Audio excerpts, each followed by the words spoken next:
Looking to make additional passive income? Are your current investments just not cutting it? I'm going to show you how to use the covered call option strategy to add 1 to 2% to your monthly income.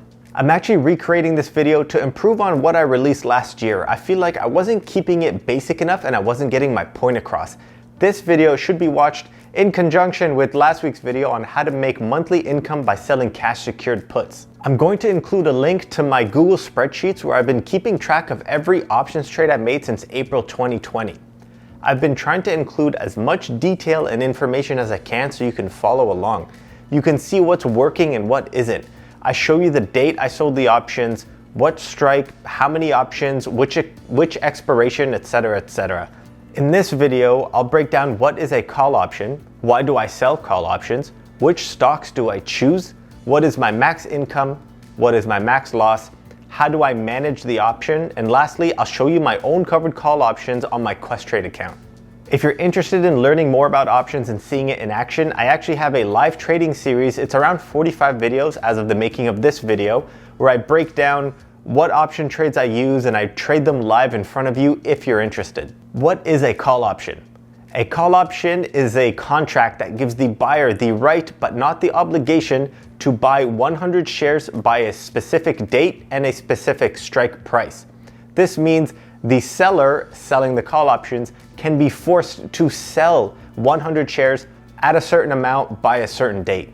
The buyer pays a premium for buying that option. The premium is paid to the seller. In all my option trades, I try to be the seller. A covered call simply means the seller actually owns 100 shares of the stock. A covered call just means the seller has 100 shares to actually cover their obligation. If you sell a call option for Apple at the 100 strike and it expires in 30 days, then let's say 5 days from now, Apple goes up to $120, the buyer can force you to sell them 100 Apple shares at $100, even though they're worth $120. The buyer took a gamble and it paid off. Ideally, in this situation, you'd only want to sell Apple shares at 100 if you bought them at a lower price. If you bought Apple at 90 and you sell a call option for 100, that's great. You're not losing anything. You're actually making money. However, if you bought Apple at $110, you wouldn't turn around and sell a call option for $100. That means you're actually losing $10 a share. Why sell call options? I'm selling call options to increase my monthly income from stocks that I own or further increase my income from stocks that already pay a dividend as well. Another reason, as a Canadian, in our registered retirement accounts like the TFSA or RRSP, we're not allowed to sell cash secured puts, we're only allowed to sell covered calls.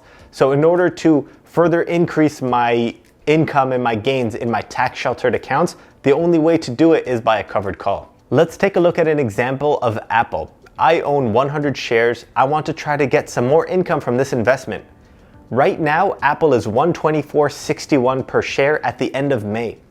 If I sell an option that expires in 1 month, so July 2nd, I can choose a price that's 5% higher above the current price.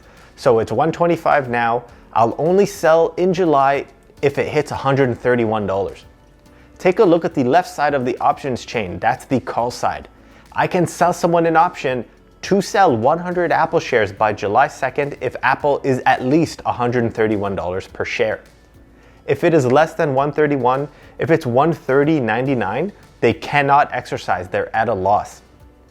If you want to know how much I can earn from doing this for selling Apple at $131, someone paid $1.08 per share or $108 per call option. Since every option is 100 shares, just multiply whatever you see here by 100. I can make $108 if Apple increases or decreases.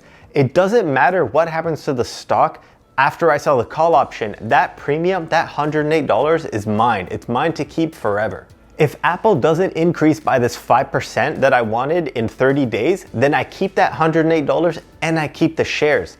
So in 30 days, if it doesn't increase to $131, I can sell another one, earning $108. I can do this every 30 days until I sell the shares or until it increases by so much that I'm actually forced to sell the shares to someone until I lose the shares. What is my max income? Your max income when selling a call option is actually limited. It's the premium you earned from selling the option. So that previous example I had, when I sold a Apple call option for $108, That 108 is my max income. It's the most amount I can earn. Keep in mind, you'd also ideally earn additional income from selling the shares. If I bought Apple at 125 and I sell the call option for 131, that's $6 per share that I'm also earning. So that's an additional $600. Ideally, you don't want to sell the shares because then you can't sell any more call options on it. So even though you could make the $600, ideal situation is try to get the call options to expire out of the money, keep the shares, and continually sell call options every month. What is my max loss? If you already own the shares and you sell a covered call, there really is no loss. The only potential of loss is the actual share ownership itself. So if you own 100 Apple shares at $120, that's a $12,000 investment. But what if Apple goes to zero? You lost $12,000. Another way you can potentially lose money, okay, not lose money, miss out on money. Let's say you bought Apple at 120, and Apple goes up to $200. If you sold a covered call at 120, you potentially missed out on $8,000. That $80 is $80 per share times 100, $8,000 that you missed out on. Which stock should I start with? I never want to give advice and have someone follow my advice and lose money, but I'm always getting asked on giving beginners a starting point or just an example of what I do. So here goes. When picking a stock, you want a stock that is slow moving and doesn't have large increases. Let's say like a bank stock, those are slow moving. And if they also pay a dividend, they won't increase that much. Remember, you want slow moving because you don't want to actually lose the shares. If it jumps up by 10% in a month, but you only sold a call option that's 5% out of the money, you potentially lost the shares and missed out on an extra 5%. If you own 100 Tesla shares, sometimes Tesla goes up 5% in one day. So if you sold a call option a month away, that's only 5% above the current price, you potentially miss out on huge gains. There's wild swings. I wouldn't recommend selling covered calls on Tesla if you actually want to keep the shares. Let's actually play around with Apple, AMD, and Air Canada. To do a covered call, you'll need 100 shares. So that'll cost you 12,500 USD for Apple, 8,000 USD for AMD, and only 2,500 Canadian dollars for Air Canada. Let's sell a 30-day call option that is 5% above the current price for Apple. Using barchart.com, if I bought Apple at 125, sold a 30-day call option that's 5% above the current price, I'll make $108, which is 0.86% per month. If I'm able to successfully do this 10 times a year, let's say it doesn't work out 2 times a year because Apple increased too much, that's still 8.6% return per year, while still earning the Apple dividend and while still owning the Apple shares.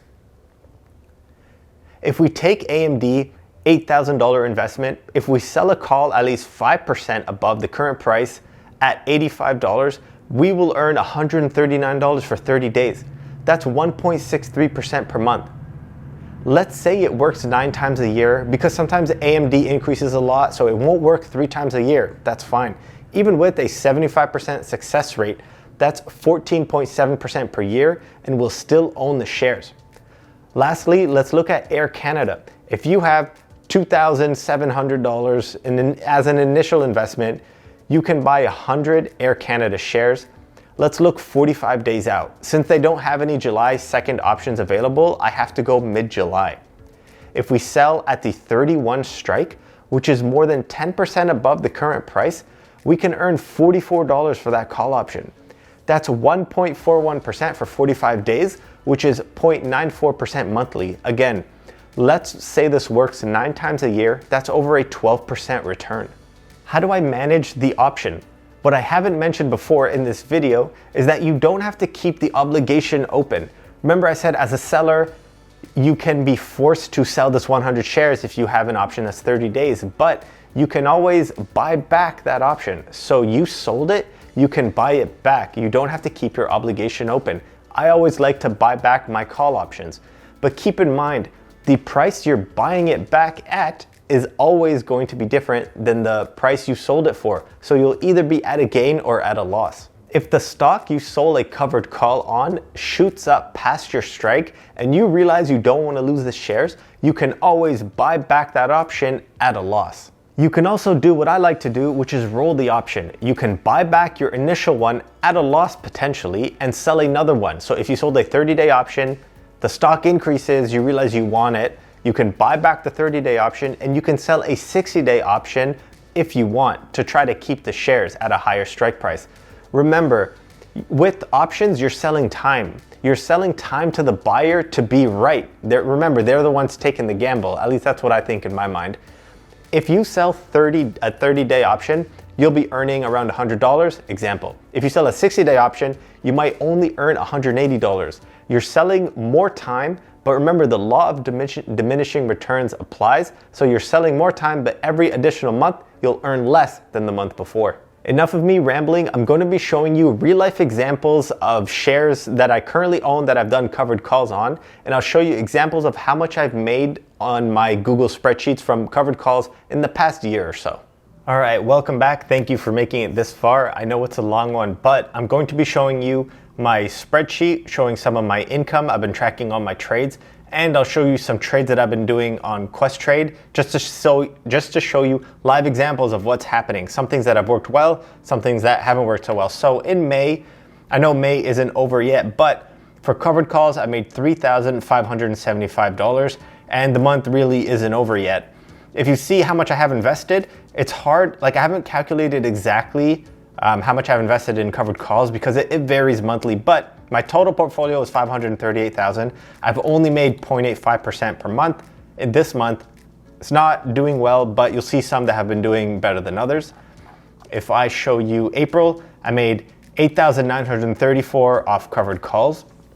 This varies because some of the shares got called away. So I made a lot in April, didn't make a lot in May. Again, I made 2.53% per month. This is me playing around with different option strategies. So I want to warn you, March is kind of average, but then January, February are outliers. I made too much money there. They're not duplicatable. I don't know what the word is. English is hard. So covered calls, 8,698. I made around 2.44% that month, but it's off all my option strategies. Now here's where we get to the outliers. February, when all the meme stocks went up, like when GameStop, BlackBerry, and AMC were shooting up, I took advantage. I made around $18,000 off covered calls. January, probably just as crazy. I made $17,167. December, I think I'll go a little lower. Yeah, so I didn't own many shares here. So I had more on cash secured puts, but then once I started to get assigned on all of them, that's when my covered call income went up. But I made in December 1,769. This is in US dollars. So this is fantastic. I'll show you now an example of Apple and what it looks like. So if we look at this, which one is it? Okay, this one, let me zoom in. 135 strike call. I sold the June 18th 135 strike. Apple right now is 124. So Apple would need to go up a fair bit in 18 days for this to get called away. So just an example, I sold it at $89 a contract. So this is 89 cents times 100 because it's 100 shares. So $89 a contract. Right now it's worth $24. So I'm up $65. I can buy this back to lock in my gain, but I'm probably going to keep it open for the remaining 18 days. You know what? Since I've made like 75% of the income on this, I'll probably just buy it back to lock in my gain, and then I'll roll it. I'll sell another one further out. And I'll show you examples of things that haven't worked out so well. Let's see. I believe Workhorse. So Workhorse, I sold the June 18th 12 strike call. After I sold the call at $28 per contract, the shares increased and now they're worth $35 a contract. So I'm at an unrealized loss right now. If I buy them back, I will lose out on $70. This is just an example. There's 18 days left. I'm going to keep this open. What else can I show you? I think I have ARKG. Okay, so ARKG, how to read this. June 18th expiration, the 87 strike. I sold it for $1 a contract or $100 total, and now they're worth 73. So I'm at a 27% gain. If I close it now, I can make $54, but I'm gonna keep it open because ARK ARKG is at $81. I don't think it'll go up like 7 or 8% by the time expiration comes around, so in 18 days, but you never know what could happen. These are just a few examples of what I've been doing. I really do enjoy doing the covered call strategy. It has been making me a lot of money, as you can tell. I probably do need to figure out, like every month I'll probably, in my Excel, I'll probably write down how much is secured by cash secured puts, how much are in covered calls, so I get an accurate representation of how much I make on each strategy. But yeah, that's it for now. If you're interested, I really like Air Canada, I like Apple. You could do it on AMD as well. Like if we take a look at Air Canada, I made 176 per call, but right now they're worth 253. Notice here it says in the money. That means I sold it at 25. Air Canada right now is worth 27. So I'm indirectly losing money on this, and since they're in the money, they can be called away at any time. I can be forced to sell someone Air Canada shares at the 25 strike, which I'm totally okay with. I'm okay with losing these shares. I can probably just buy them back or sell cash secured puts and do it again. But yeah, just a few examples on how to make money, how to make monthly income selling covered calls. Make sure to watch the previous video on selling cash secured puts if you're interested. Make sure to watch my live trading series to see what trades I do every week if you're interested. Ask any questions, and that's it. Tune in to the next one.